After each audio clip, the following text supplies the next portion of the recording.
ವಿಶ್ವದ ಅತಿದೊಡ್ಡ ಹವಳದ ವಸಾಹತು ಇತ್ತೀಚೆಗೆ ಎಲ್ಲಿ ಕಂಡುಹಿಡಿಯಲಾಯಿತು? ಸೊಲೊಮನ್ ದ್ವೀಪಗಳಲ್ಲಿ, ಪಪುವಾ ನ್ಯೂ ಗಿನಿಯಾದಲ್ಲಿ, ಇಂಡೋನೇಷ್ಯಾದಲ್ಲಿ, ಆಸ್ಟ್ರೇಲಿಯಾದಲ್ಲಿ. ವಿಶ್ವದ ಅತಿದೊಡ್ಡ ಹವಳದ ವಸಾಹತು ಇತ್ತೀಚೆಗೆ ಸೊಲೊಮನ್ ದ್ವೀಪಗಳಲ್ಲಿ ಕಂಡುಹಿಡಿಯಲಾಯಿತು.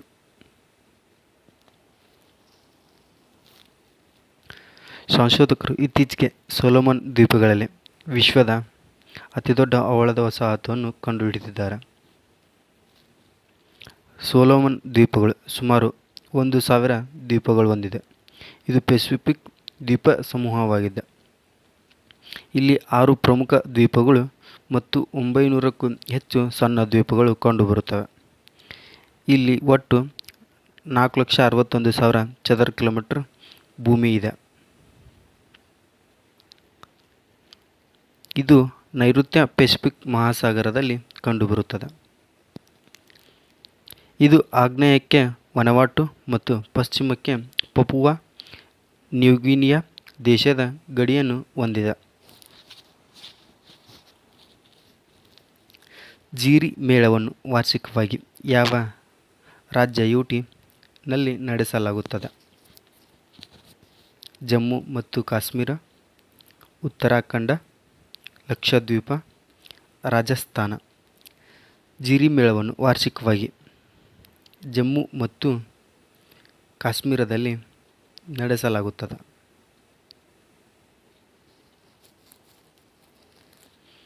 ಹದಿನಾರನೇ ಶತಮಾನದ ಡೋಗ್ರಾ ನಾಯಕ ಬಾಬಾ ಜಿಟ್ಟೋ ಅವರ ತ್ಯಾಗವನ್ನು ಆಚರಿಸುವ ಸಲುವಾಗಿ 10 ದಿನಗಳ ಜೀರಿ ಮೇಳವು ಜಮ್ಮುವಿನಲ್ಲಿ ಪ್ರಾರಂಭವಾಗಿದೆ.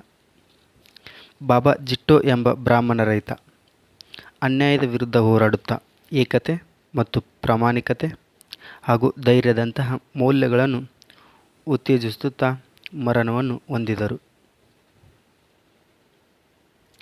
ಜಮ್ಮುವಿನ ಸಾಂಸ್ಕೃತಿಕ ಕಾರ್ಯಕ್ರಮವು ಏಕತೆ ಮತ್ತು ಪ್ರಾಮಾಣಿಕತೆಯಂತಹ ಮೌಲ್ಯಗಳನ್ನು ಉತ್ತೇಜಿಸುತ್ತದೆ ಮತ್ತು ಪ್ರತಿ ವರ್ಷ ಸುಮಾರು 20 ಲಕ್ಷ ಸಂದರ್ಶಕರನ್ನು ಇಲ್ಲಿ ಆಕರ್ಷಿಸುತ್ತದೆ. ಇದು ಸ್ಥಳೀಯ ಕುಶಲಕರ್ಮಿಗಳಿಗೆ ವೇದಿಕೆಯಾಗಿ ಕಾರ್ಯನಿರ್ವಹಿಸುತ್ತಿದೆ ಮತ್ತು ರೈತರಿಗೆ ಸರ್ಕಾರದ ಯೋಜನೆಗಳ ಮಾಹಿತಿಯನ್ನು ಒದಗಿಸುವಾಗ ಜಮ್ಮುವಿನ ಶ್ರೀಮಂತ ಪರಂಪರೆಯನ್ನು ಸಹ ಪ್ರದರ್ಶಿಸುತ್ತದೆ. ಮೊದಲ ಬೋಡೋಲ್ಯಾಂಡ್ ಮಹೋತ್ಸವವನ್ನು ಇತ್ತೀಚೆಗೆ ಎಲ್ಲಿ ಉದ್ಘಾಟಿಸಲಾಯಿತು? ಹೈದರಾಬಾದ್, ಚೆನ್ನೈ, ನವದೆಹಲಿ, ಜೈಪುರ್. ಮೊದಲ ಬೋಡೋಲ್ಯಾಂಡ್ ಮಹೋತ್ಸವವನ್ನು ನವದೆಹಲಿಯಲ್ಲಿ ಉದ್ಘಾಟಿಸಲಾಯಿತು. ಬೋಡೋ ಸಂಸ್ಕೃತಿ, ಭಾಷೆ ಮತ್ತು ಪರಂಪರೆಯನ್ನು ಕೊಂಡಾಡುವ 2 ದಿನಗಳ ಕಾರ್ಯಕ್ರಮವಾಗಿದೆ. ಇದು 1ನೇ ಬೋಡೋಲ್ಯಾಂಡ್ ಮಹೋತ್ಸವವನ್ನು ನವದೆಹಲಿಯಲ್ಲಿ ಪ್ರಧಾನಿ ಮೋದಿ ಅವರು ಉದ್ಘಾಟಿಸಿದರು. ಈ ಮಹೋತ್ಸವವು ಸಮೃದ್ಧ ಭಾರತಕ್ಕಾಗಿ ಶಾಂತಿ ಮತ್ತು ಸಾಮರಸ್ಯ ಎಂಬ ವಿಷಯದ ಅಡಿಯಲ್ಲಿ ಶಾಂತಿ ಮತ್ತು ಏಕತೆಯನ್ನು ಉತ್ತೇಜಿಸುತ್ತದೆ. ಇದು ಅಸ್ಸಾಂ, ಪಶ್ಚಿಮ ಬಂಗಾಳ, ನೇಪಾಳ ಮತ್ತು ಈಶಾನ್ಯದ ಗಡಿ ಪ್ರದೇಶಗಳಲ್ಲಿ ಬೋಡೋ ಸಮುದಾಯಗಳ ನಡುವೆ ಸಂಬಂಧಗಳನ್ನು ಬಲಪಡಿಸುವ ಗುರಿಯನ್ನು ಸಹ ಹೊಂದಿದೆ. ಈ ಮಹೋತ್ಸವ ಬೋಡೋಲ್ಯಾಂಡ್ನ ಸಾಂಸ್ಕೃತಿಕ, ಭಾಷಾ ಮತ್ತು ಪರಿಸರ ವೈವಿಧ್ಯತೆ ಮತ್ತು ಪ್ರವಾಸೋದ್ಯಮ ಸಾಮರ್ಥ್ಯವನ್ನು ಎತ್ತಿ ತೋರಿಸುತ್ತದೆ.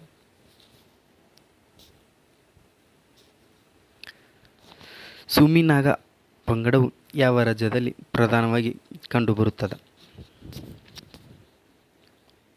ಅಸ್ಸಾಂ, ನಾಗಾಲ್ಯಾಂಡ್, ಮಣಿಪುರ, ಮಿಜೋರಾಂ. ಸುಮಿ ನಾಗಾ ಪಂಗಡ ಇದು ಪ್ರಮುಖವಾಗಿ ನಾಗಾಲ್ಯಾಂಡ್ನಲ್ಲಿ ಕಂಡುಬರುತ್ತದೆ.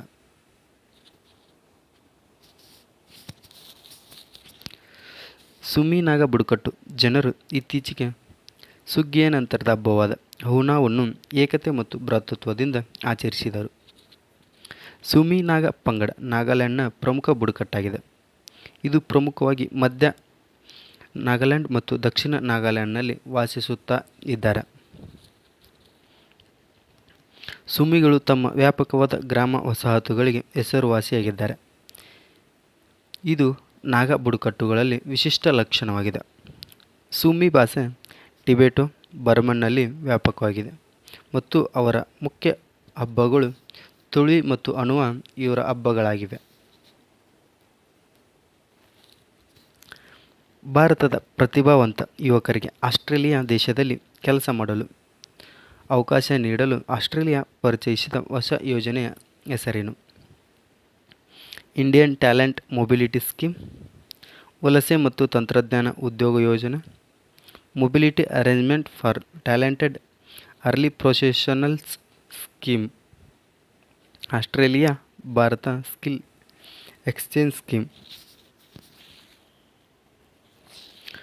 ಭಾರತದ ಪ್ರತಿಭಾವಂತ ಯುವಕರಿಗೆ ಆಸ್ಟ್ರೇಲಿಯಾ ದೇಶದಲ್ಲಿ ಕೆಲಸ ಮಾಡಲು ಆಸ್ಟ್ರೇಲಿಯಾ ದೇಶವು ಮೇಡ್ಸ್ ಎಂಬ ಹೊಸ ಸ್ಕೀಮನ್ನು ತಂದಿದೆ.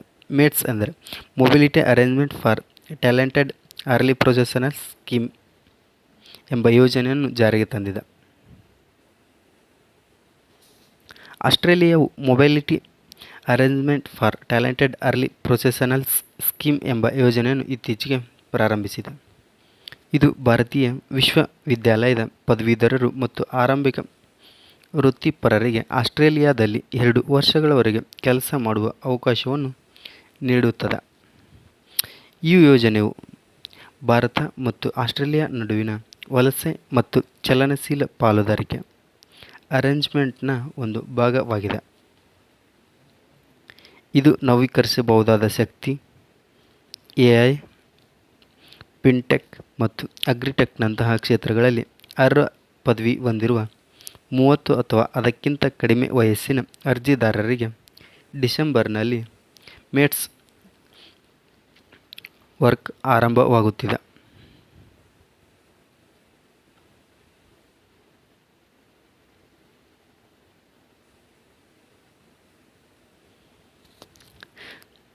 ಬೆಂಗಳೂರಿನಲ್ಲಿ ಐಡಿಎಫ್ಸಿ ಫಸ್ಟ್ ಬ್ಯಾಂಕ್ ಆರಂಭಿಸಿದ ವಿಂಗ್ಸ್ ಸ್ಟಾರ್ಟಪ್ ಲಾಂಜ್ನ ಪ್ರಾಥಮಿಕ ಉದ್ದೇಶವೇನು?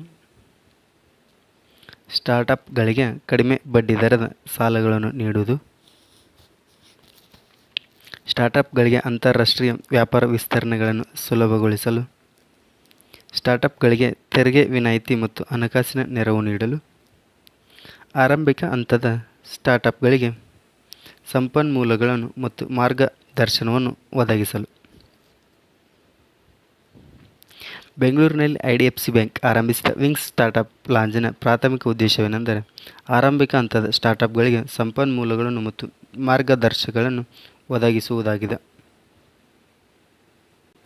ಇಲ್ಲಿ ಸಂಪನ್ಮೂಲಗಳು, ಮಾರ್ಗದರ್ಶನ ಮತ್ತು ನೆಟ್ವರ್ಕಿಂಗ್ ಅವಕಾಶಗಳನ್ನು ಒದಗಿಸುವ ಮೂಲಕ ಆರಂಭಿಕ ಹಂತದ ಸ್ಟಾರ್ಟಪ್ಗಳನ್ನು ಬೆಂಬಲಿಸಲು ಐಡಿಎಫ್ಸಿ ಫಸ್ಟ್ ಬ್ಯಾಂಕ್ ಬೆಂಗಳೂರಿನಲ್ಲಿ ವಿಂಗ್ಸ್ ಸ್ಟಾರ್ಟಪ್ ಲಾಂಜ್ ಅನ್ನು ಪ್ರಾರಂಭಿಸಿದೆ.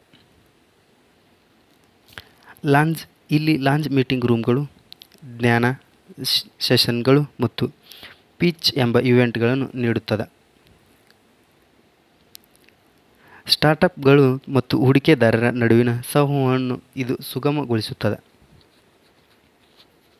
ಐಡಿಎಫ್ಸಿ ಫಸ್ಟ್ ಬ್ಯಾಂಕ್ ಶೂನ್ಯ ಶುಲ್ಕ ಆರಂಭಿಕ ಖಾತೆಯನ್ನು ಮತ್ತು ಸ್ಟಾರ್ಟಪ್ಗಳಿಗೆ ತಮ್ಮ ಹಣಕಾಸಿನ ಕಾರ್ಯಾಚರಣೆಗಳನ್ನು ಸುಗಮಗೊಳಿಸಲು ವ್ಯಾಪಾರ ಕ್ರೆಡಿಟ್ ಕಾರ್ಡನ್ನು ಒದಗಿಸುತ್ತದೆ. ಇದು ಆರಂಭಿಕ ಸಂಸ್ಥಾಪಕರಿಗೆ ಮತ್ತು ವ್ಯವಹಾರಗಳನ್ನು ಹೇಗೆ ಯಶಸ್ವಿಯಾಗಿ ಅಳೆಯುವುದು ಎಂಬುದರ ಕುರಿತು ಮಾರ್ಗದರ್ಶನವನ್ನು ಸಹ ನೀಡುತ್ತದೆ. ಐಡಿಎಫ್ಸಿ ಬ್ಯಾಂಕ್ ಇದು 2015ರಲ್ಲಿ ಸ್ಥಾಪಿಸಲಾಯಿತು. ಇದರ ಕೇಂದ್ರ ಕಚೇರಿ ಭಾರತದ ಮುಂಬೈನಲ್ಲಿದೆ ಮತ್ತು ಇದು ನಾವೀನ್ಯತೆ ಮತ್ತು ಗ್ರಾಹಕ ತೃಪ್ತಿಯನ್ನು ಕೇಂದ್ರೀಕರಿಸಿ ಹಣಕಾಸು ಸೇವೆಗಳನ್ನು ಒದಗಿಸಲು ಹೆಸರುವಾಸಿಯಾಗಿದೆ. ಈ ಬ್ಯಾಂಕ್ ಸಾಲಗಳು, ಕ್ರೆಡಿಟ್ ಕಾರ್ಡ್ಗಳು ಮತ್ತು ಉದ್ಯಮಗಳಿಗೆ ವಿಶೇಷ ಸೇವೆಗಳನ್ನು ಒಳಗೊಂಡಂತೆ ಚಿಲ್ಲರೆ, ಕಾರ್ಪೊರೇಟ್ ಮತ್ತು ಆರಂಭಿಕ ಕ್ಲೈಂಟ್ಗಳಿಗೆ ವಿವಿಧ ಉತ್ಪನ್ನಗಳನ್ನು ನೀಡುತ್ತದೆ.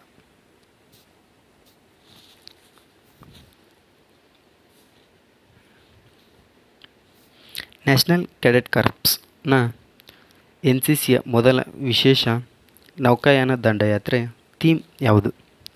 ಭಾರತೀಯ ನದಿಗಳು ರಾಷ್ಟ್ರದ ಜೀವನಾಡಿ. ಭಾರತೀಯ ನದಿಯ ಸಂಸ್ಕೃತಿಯೋನ್ ಕಿ ಜನನಿ. ಭಾರತದ ಕಡಲ ಪರಂಪರೆಯನ್ನು ಅನ್ವೇಷಿಸುವುದು. ಏಕತೆಯ ನದಿಗಳು. ನ್ಯಾಷನಲ್ ಕೆಡೆಟ್ ಕಾರ್ಪ್ಸ್ನ ಮೊದಲ ವಿಶೇಷ ನೌಕಾಯಾನ ದಂಡಯಾತ್ರೆ ಥೀಮ್ ಭಾರತೀಯ ನದಿಯ ಸಂಸ್ಕೃತಿಯೋನ್ ಕಿ ಜನನಿ ಎಂದು ಆಗಿದೆ. ಭಾರತೀಯ ನದಿಯ ಸಂಸ್ಕೃತಿಯೋಂ ಕಿ ಜನನಿ ಎಂಬ ಥೀಮ್ ಮೂಲಕ ನ್ಯಾಷನಲ್ ಕೆಡೆಟ್ ಕಾರ್ಪ್ಸ್ ತನ್ನ ಮೊಟ್ಟಮೊದಲ ವಿಶೇಷ ನೌಕಾಯಾನ ದಂಡಯಾತ್ರೆಯನ್ನು ಪ್ರಕಟಿಸಿದೆ. ಭಾರತದಾದ್ಯಂತ ಒಟ್ಟು 528 ನೆವಲ್ ಹ್ಯಾಂಗ್ ಕೆಡೆಟ್ಗಳು ನೌಕಾಯಾನ ದಂಡಯಾತ್ರೆಯಲ್ಲಿ ಭಾಗವಹಿಸಲಿದ್ದಾರೆ. ಈ ಪ್ರಯಾಣವು ಸಾಹಸ ಮತ್ತು ಸೇವೆಯಲ್ಲಿ ತೊಡಗಿಸಿಕೊಳ್ಳುವ ಯುವಕರ ಜೊತೆಗೆ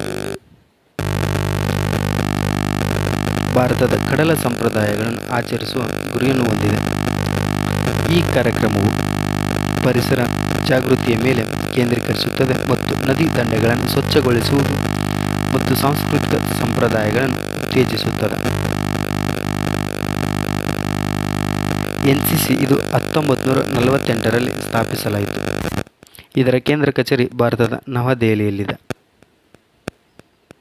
ಎನ್ಸಿಸಿಯಲ್ಲಿ ನಾಯಕತ್ವ ತರಬೇತಿ, ಸಮುದಾಯ ಸೇವೆ, ಸಾಹಸ ಚಟುವಟಿಕೆಗಳನ್ನು ಇಲ್ಲಿ ಕಲಿಸಿಕೊಡಲಾಗುತ್ತದೆ.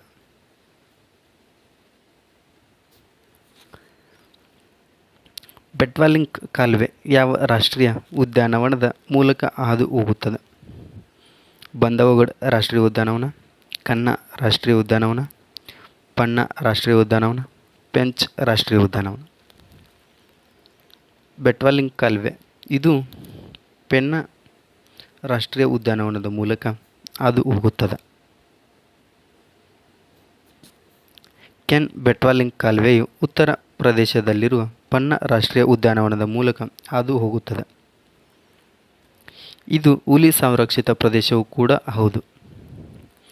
ಕೆನ್ ಬೆಟ್ವಾ ಲಿಂಕ್ ಪ್ರಾಜೆಕ್ಟ್ 2 ರಾಜ್ಯಗಳ ಜಿಲ್ಲೆಗಳಲ್ಲಿ, ಮುಖ್ಯವಾಗಿ ಝಾನ್ಸಿ, ಬಂದಾ ಜಿಲ್ಲೆಗಳಲ್ಲಿ ಹರಡಿರುವ ಬರ ಪೀಡಿತ ಬುಂದೇಲ್ಖಂಡ್ ಪ್ರದೇಶಕ್ಕೆ ನೀರಾವರಿ ಮಾಡಲು ಮಧ್ಯಪ್ರದೇಶದಲ್ಲಿರುವ ಕೇನ್ ನದಿಯಿಂದ ಉತ್ತರ ಪ್ರದೇಶದಲ್ಲಿಯ ಬೆಟ್ವಾಗೆ ಹೆಚ್ಚುವರಿ ನೀರನ್ನು ವರ್ಗಾಯಿಸುವ ಗುರಿಯನ್ನು ಹೊಂದಿರುವ ನದಿಗಳನ್ನು ಜೋಡಿಸುವ ಯೋಜನೆಯಾಗಿದೆ.